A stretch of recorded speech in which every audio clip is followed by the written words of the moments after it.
Hey everybody, it's Pastor Vern with your daily update for, let's see, Monday, April 20th, 2020.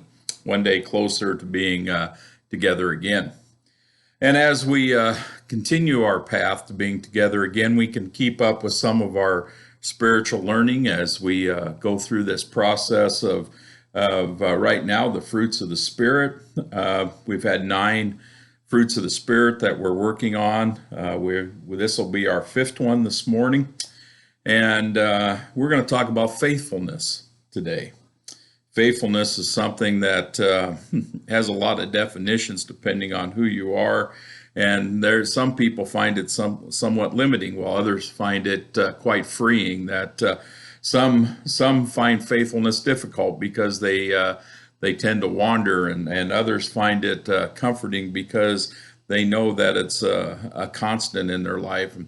And from 1 Corinthians 2, we read, "And I, when I came to you, brothers, did not come proclaiming to you the testimony of God with lofty speech or wisdom, for I decided to know nothing among you except Jesus Christ and Him crucified. And I was with you in weakness and in fear and much trembling. And my speech and my message were not plausible in the words of wisdom, but in demonstration of the Spirit of power, that your faith might not rest in the wisdom of men, but into the power of God." You see, when we move into faithfulness, when we take that scenario where we're going to be people of God, and we make that promise, we take the Holy Spirit in our heart, there's a faithfulness pact that we make with God. He promises to be faithful to us, and we promise to be faithful to Him. Now, I would guess that He's a little better at keeping that up than we are at a lot of the times, because our faith can become weak. And especially in times of great stress and great difficulties, we wonder where God is. We kind of wonder, is He really watching out for me? Is there really a God out there that cares for His people? And I think the answer to that is obviously yes, because we have the history of the scriptures to fall back on. And one of the most important parts of that is in the Old Testament. We see how this faithfulness was not shared as well back and forth as it should have been. God was faithful to His people, but His faithful people often wandered off on Him. They became very independent and self-assured, and no longer thinking that God is necessary in their lives. It's a time after time, God corrected them in the Old Testament in ways that were sometimes quite harsh, like it kind of refers to a father kind of helping to guide their children along and on a path. And when they strayed, there was things that needed to be corrected. The people were the ones that seemed to think that they only needed God when they needed God, and the rest of the time they could put Him back in the corner and not worry about it. And some of the things that they teach us about, that we're taught about faithfulness, is it's easy to practice if you fall into a few categories that are going to help you stay faithful. One of them is fidelity, and fidelity is it makes one true promise and you're faithful to the task. And that fidelity comes into a lot of different things, whether it's our relationships with other people, our relationships with work, our relationships with God.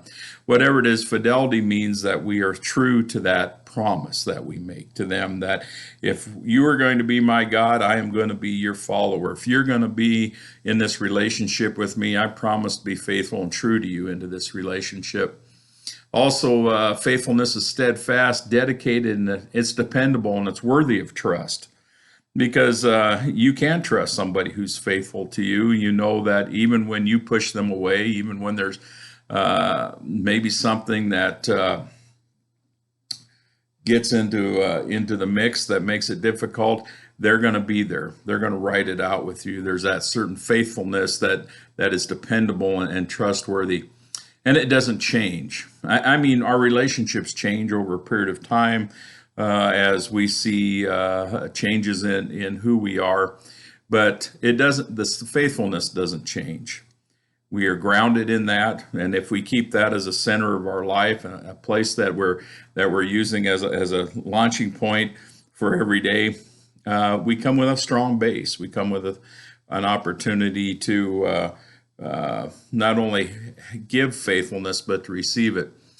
And the thing that probably makes faithfulness the most desirable in a relationship that we have with either with God or other folks or whatever the scenario might be is that there's stability there. And I'm not saying everything's perfect all the time. It's not. There's a lot of things that happen in our lives that interrupt. We're in a big interruption now. We talk about faithfully going to worship. Well, we haven't been able to do that except online. We talk about faithfully answering the call of God in a lot of projects, and we've been doing that the best we can, even though it's imperfect. But there's a certain stability when you know there's someone or something or is going to be there for you regardless of what happens. It's kind of one of the reasons that pets are important in a lot of people's lives. Their faithfulness. They don't judge you when you come home at the end of the day. They're always loving towards you, and you're faithful to them. You care for them, and that's one of those things. That's one of the ways that we teach children to be faithful. Kids that grow up on farms have an early lesson on that if they have livestock in their farms, because there's a trust, a faithfulness between them, the livestock and the person, that there's going to be this scenario where we're going to care for each other. I'm going to be out there and make sure you got feed and water and all those kind of things, and it's up to me to fulfill that end, and then essentially that animal will feed you later on.